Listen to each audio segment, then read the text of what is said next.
자, 우리 함께 읽을까요? 내 눈이 눈물에 상하며 내 창자가 끊어지며 내 간이 땅에 쏟아졌으니 이는 딸 내 백성이 패망하여 어린 자녀와 젖 먹는 아이들이 성읍거리에 기절함이로다. 그들이 성읍거리에서 상한 자처럼 기절하여 그의 어머니들의 품에서 혼이 떠날 때 어머니들에게 이르기를 곡식과 포도주가 어디 있느냐 하도다. 딸 예루살렘이여, 내가 무엇으로 내게 증거하며 무엇으로 내게 비유할까? 너녀 딸 시온이여, 내가 무엇으로 내게 비교하여 너를 위로할까? 너의 파괴됨이 바다같이 크니 누가 너를 고쳐줄 소냐? 내 선지자들이 내게 대하여 헛되고 어리석은 묵시를 보았으므로 내 죄악을 드러내어서 내가 사로잡힌 것을 돌이키지 못하였도다. 그들이 거짓 경고와 미혹하게 할 것만 보았도다. 모든 지나가는 자들아, 다 너를 향하여 박수치며 딸 예루살렘을 향하여 비웃고 머리를 흔들며 말하기를 온전한 영광이라, 모든 세상 사람들의 기쁨이라 일컫던 성이 이 성이냐 하며 내 모든 원수들은 너를 향하여 그들의 입을 벌리며 비웃고 이를 갈며 말하기를 우리가 그를 삼켰도다. 우리가 바라던 날이 과연 이 날이라. 우리가 얻기도 하고 보기도 하였다 하도다. 여호와께서 이미 정하신 이 일을 행하시고 옛날에 명령하신 말씀을 다 이루셨으며 긍휼히 여기지 아니하시고 무너뜨리사 원수가 너로 말미암아 즐거워하게 하며 내 대적자들의 뿔로 높이 들리게 하셨도다. 아멘. 할렐루야. 오늘 이 말씀을 이렇게 쭉 읽어보면은 읽기도 상당히 겁나고 지도자로서도 말씀을 전하기가 아주 부담스러운 것이고 듣는 자도 이제 부담이 된단 말이에요. 내일 죽을 때 죽더라도 오늘은 소망을 주고 희망을 주고 잘 된다 하면은 죽을 때 죽더라도 위로라도 받고 위안이 되는데 너 이제 내일 죽을 거야, 망할 거야 이러면 일단은 망할 때 망하더라도 일단은 기분이 좋을 일이 없다라는 겁니다. 우리 인생이라는 것은 항상 너나 할 것 없습니다. 죄성을 가진 인생들은 있을 때 고마운 줄을 모릅니다. 이거는 말씀을 지금 들을 때 공감을 합니다. 이해를 하고 동의를 합니다. 그런데 막상 잃어버리고 난 다음에 내가 살고 있는 성이 정말 좋은 성이었구나. 언제 알아요? 성이 무너져 보면 안다라는 겁니다. 물에 대한 갈증 언제 하느냐? 물이 없을 때 그것을 알게 되는 거예요. 있을 때야 수돗물 콸콸 이제 쓰게 되고 별로 거기에 대한 소중함과 귀함을 모르는데 막상 이제 물이 없을 때 제한급수가 들어가고 물 한 방울을 먹기가 어려울 때 물이 나에게 이렇게 소중했구나 그것을 안단 말입니다. 내 자녀에 대한 소중함은 살아있을 때는 부담이 되고 귀찮은 존재가 될 수 있어요. 그러나 내 사랑하는 자녀가 없어져 보면은 우리 아이가 나에게 부담이 아니라 나에게 행복이었구나. 하나님의 축복이었구나. 그것을 발견하게 된다라는 겁니다. 우리 하나님의 역사는 그의 자녀들에게 항상 하나의 기본 원칙과 원리가 있어요. 하나님은 어떤 분이냐? 사랑의 하나님인 동시에 공의의 하나님이라는 거예요. 하나님은 천국을 예비하셨어요. 맞아요. 그러나 역시 지옥이라는 것도 분명하게 있다라는 것을 성경은 말씀하고 있는 겁니다. 의외로 성경에서는 천국에 대한 이 메시지보다는 지옥에 대한 메시지가 거의 배가 많습니다. 특별히 신명기 28장에 보면은 어떤 말씀이 나오느냐면요. 너희 앞에 하나님은 복과 저주를 이렇게 놓았는데 너희가 무엇을 초이스를 할래? 선택을 할래? 그런데 1절에서 14절 있잖아요. 거기에는 너희가 하나님을 사랑하고 하나님의 말씀을 떠나지 않을 때 받는 복에서 나와요. 그런데 배 이상으로 하나님을 떠났을 때에 너희에게 징계와 하나님의 심판이 얼마나 무시무시한가, 배가 나온다는 거예요, 배가. 그러니까 여러분들도 자녀를 이렇게 양육을 하다 보면은 칭찬보다는 훈계와 책망과 교훈에 대한 메시지가 훨씬 더 많을 거란 말이에요. 그런데 오늘은 각자가 지도자로서 내 자신을 돌아보고 여러분들은 백성으로서 한번 돌아보자는 겁니다. 그럼 전제가 뭐냐 하면은 오늘 그 14절을 보면은 내 선지자들이 내게 대하여 헛되고 어리석은 묵시를 보았으므로 내 죄악을 드러내어서 내가 사로잡힌 것을 돌이키지 못하였도다. 그들이 거짓 경고와 미혹에게 할 것만 보았도다. 한마디로 지도자들이 거짓말을 한다는 겁니다. 내일 망할 줄 아는데도 예레미야가 계속해서 어느 사인을 보내냐면요, 너희가 하나님 앞에 돌아오지 않으면 망한다. 요시야 그 이전에 여로보암 2세 때가 가장 부강할 때거든요. 우리 하나님이 이렇게 복을 줘서 우리가 이렇게 잘 살게 되었다. 우리는 갈수록 더 부강해 된다. 지금 우리 대한민국은 탑 6지만은 이제 탑 2가 된다, 탑 1이 된다. 이런 식으로 자꾸 부풀리는 겁니다. 부풀리는 것. 물론 우리가 하나님의 복을 받아 경제적인 부유와 편리성, 이것은 당연히 하나님의 복이죠. 그 반면에 부유가 하나님을 떠나게 만든다면 그 부유가 과연 복이냐? 복일 수도 있고 아니면은 이것이야말로 하나님 앞에 큰 이게 회개의 거리가 또 될 수도 있다라는 겁니다. 그런데 이 지도자들의 이 타락성이라는 것은 뭐냐 하면은 백성들은 일단은요, 책망과 훈계를 본능적으로 싫어하는 거예요. 그리고 본인도 불인대가 있으니까 책망과 훈계를 하겠어요? 그냥 두리뭉실해서 그냥 짝짝꿍 함께 그 길을 가기를 원하는 거예요. 왜?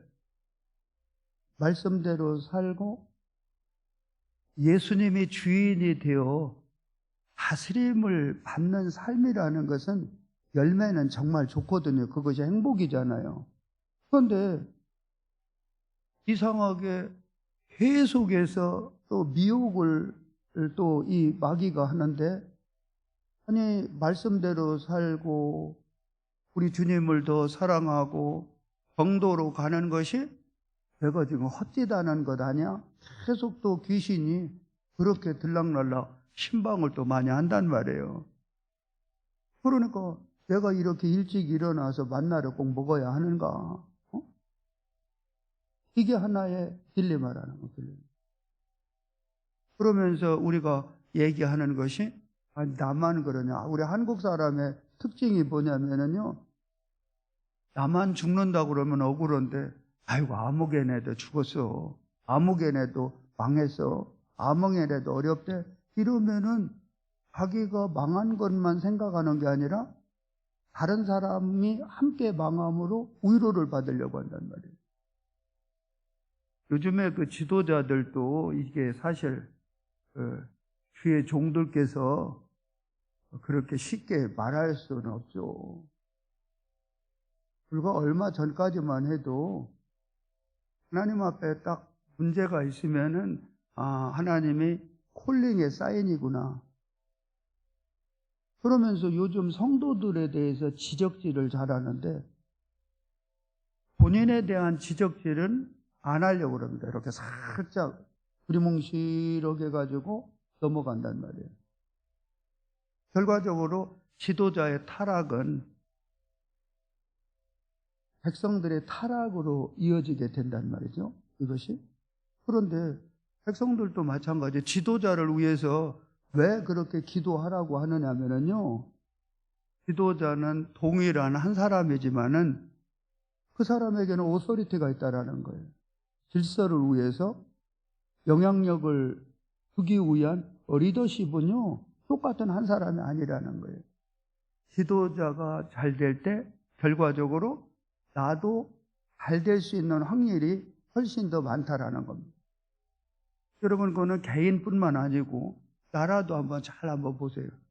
그 나라의 지도자가 누구냐에 따라서 긍정의 효과도 있고 부정의 효과도 있는 것 아니겠습니까? 여러분, 가정에도 그렇잖아요. 가정에도 우리 조상들을 이렇게 쭉 올라가 보면은 우리 할아버지는 머슴살이를 했어요. 그런데 그렇게 힘들고 어려웠는데 우리 아버지가 성실하고 부지런해가지고 그 가문을 일으키는 집안이 있어요. 또 반대로 우리 할아버지 때는 뭐 다 그런 얘기나 많이 들었거든요. 우리 땅을 밟지 않고는 지나갈 수 없을 정도로 거부였는데 우리 아버지가 노름을 하고 잡기에 능하다 보니까 있는 자산 다 말아먹고 우리 후손들에게 빚만 물려줬다. 우리 살아가고 있는 이 현실이라는 겁니다. 그런데 지도자가 맨 먼저는 하나님 앞에 회개하고 돌이켜야 할 것. 그런데 의외로 지도자들은요, 이 성도들 보고 회개하라고 하고 본인은 회개에 합당한 열매를 맺는 본을 보이지 않는다면은 이게 바로 거짓 선지자요, 위선자라는 거, 위선자. 어찌 보면은 조금 부담이 돼도 지도자가 하나님 앞에 회개에 합당한 열매를 맞고 당당하면요, 책망과 훈계의 메시지를 어렵지 않게 증거할 수 있어요. 왜요? 이게 사는 길이잖아요, 이게. 이게 잘 되는 길이잖아요. 망하지 않는 길이잖아요. 그것을 왜 꺼리낄 수 있을까요? 그러니까 교회로 말하면은, 어느 교회 목사님이 설교를 잘하느냐, 그걸 한번 잘 들여다보세요. 나하고 얼마나 잘 맞느냐는 겁니다. 내가 지금 등이 가려운데 호 목사님은 이렇게 잘 긁어준단 말이에요. 응? 우리 하나님 앞에 책망과 훈계와 돌이킴의 회개의 메시지가 어찌 보면은 참 선지자일 수가 있어요. 왜? 그런데 그렇게 하다 보니까 교인들이 싫어서 다 떠나가면 자기 혼자만 있잖아요. 그러다 보니까 백성들하고 지도자하고 결탁을 하는 겁니다. 요것을 하루가 조심을 해야 된다는 거예요. 본문에 드러난 메시지가 그대로 드러나는 것이 아니라 요즘에는 이러한 설교를 성도들이 좋아한다. 목사들 머리 좋거든요. 그렇잖아요. 그거 설교집 얼마나 많아요. 그거 다 봐가지고 우리 성도들 이렇게 하니까 은혜를 받는구나. 하나님의 계시와 하나님의 경고가 어디 있는가? 여기에 대해서 별로 집중을 하지 않아요. 그러면서 어느 자랑을 하느냐? 우리 교회는 몇 명 모이고 우리 교회는 누구누구가 오고 우리 교회는 거의 이게 과시형으로 이렇게 전락이 되는 거.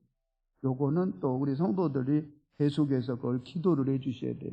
그 지도자를 위해서. 그 다음에 오늘 또 이제 이 백성들에 대해서 보면은 11절 보면은 내 눈이 눈물에 상하며 내 창자가 끊어지며 내 간이 땅에 쏟아졌으니 이는 내 딸 내 백성이 패명하여 어린 자녀와 젖 먹는 아이들이 성읍 길거리에 기절하미로다. 그래서 제가 이렇게 이 말씀을 쭉 보면서 엄청 부담이 되는 것은 불과 우리나라도 얼마 전에 광주 거기 민주화 운동인지 뭐가 거기에 있었잖아. 이거는 남의 나라 일이 아니라니까요. 예? 아니 북한하고는 이데올로기가 달라서 그렇다고 해도 아니 전라도 사람들이 뭔 잘못했습니까? 도서관에 가서 공부하고 애기 반 분이 학교 가서 가르치고 나온 것이 뭔 잘못이요? 그때 실제로 그 일신방직인가요? 거기 그 군인들에 의해서 겁탈을 당하고 지나가는 사람들이 정말로 참사를 당했습니다.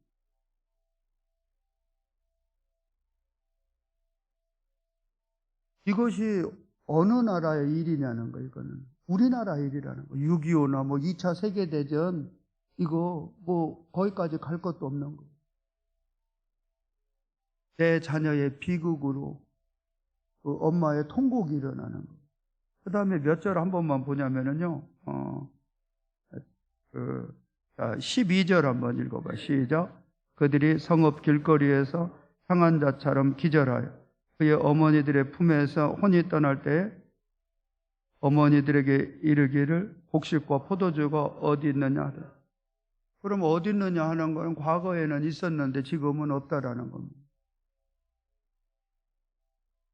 안타까운 일이죠. 과거에는 부유했어요. 그러면서 항상 성경은 어디를 샘플링으로 조명을 하느냐 하면은 다윗을 조명을 하는 거예요. 다윗 때도 힘들고 어려웠는데 다윗도 약함이 있지만은 그때마다 하나님께로 다시 돌아왔다라는 거예요. 그러니까 다윗이 하나님 앞에 돌아오니까 백성들도 하나님을 두려워하고 하나님 앞에 돌아오는 거예요. 목사가 단호해서 하나님의 말씀을 전해야 되는데 아니 정치인들은 저리 가라요. 그리고 그것을 또 목사님들도 열광을 해요. 성도들도 열광을 하고요.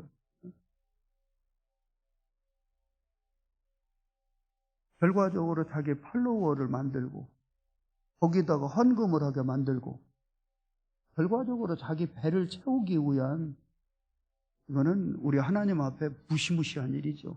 그리고 거기에 또 추종자들을 보면은 야, 이분들이 성령의 사람인가? 하나님의 말씀을 들여다 봤을 때 정말로 과연 하나님을 따르고 있느냐? 사람을 따르고 있느냐? 분별할 수는 있어야 되잖아요. 지금 예레미야 시대의 이 상황이 오늘날 우리 시대의 하나의 거울이 돼가지고 지금 하나님께서 원하시는 건 뭐냐면요, 말씀한다라는 건 뭐예요? 도우는 하나님의 진짜 마음은요, 다시 돌아오기를 원하고 회복하기를 원하고 여기 원래 있는 대로 좀 다윗과 같이 바세바 사건도 있고 우리아의 사건도 있지만 우리 함께 한번 가면 어떻겠냐. 어찌 보면은 배를 댈 때 아빠 엄마가 더 아프죠. 낳는 자녀보다. 자식이 죽어가요. 곡식과 포도주가 어디 있느냐는. 그리고 계속해서 나오는 것이 뭐예요? 자기가 난 자식을 삶아 먹어요. 여러분 그 2차 세계대전 그거 한번 보세요. 그때 수용소에서 실제적으로 사람을 잡아먹어요. 불과 얼마 전까지만 해도, 요즘엔 모르겠어요. 그게 약간 과장된 가짜뉴스인지는 모르지만은 저는 직접 그 고문이라든지 중국의 그 북한사에 오래 했잖아요. 저거는 맞아요. 황토 있잖아요. 배가 고파가지고 그거를 먹고 죽는 아이들이 초등학교에서 의외로 많이 나온 건 맞아요. 그건 팩트예요. 가짜뉴스가 아니고요. 자기가 난 자식을, 그분들도 다 똑같은 나와 같은 엄마란 말이에요. 애비란 말이에요. 여러분 가난이라는 것이 얼마나 무서운지 아세요? 이 세상에서 최고의 서러움은 배고픔이라고 얘기해요. 여러분 풍요롭잖아요. 포도주 있잖아요. 곡식 있잖아요. 그런데 여러분은 지금 현재 갈증을 느끼고 있잖아요. 두려움을 느끼고 있잖아요. 상대적인 박탈감 때문에 뭔가 부족함을 느끼잖아요. 여러분 이것을 곡식으로도 채울 수 있는 것 아니고요. 물로도 채울 수 있는 게 아니라 생명의 떡이 되시고 생수가 되시는 예수만이 해결할 줄 믿습니다. 절대로 선동가들에게 현혹을 받지 마시고요. 혼동도 하지 말고요. 다시 말씀으로 돌아가고 우리의 자랑은 십자가가 될 수 있기를 축원합니다. 오늘 이 아침에도 하나님의 기회를 주시는 겁니다. 기도하겠습니다.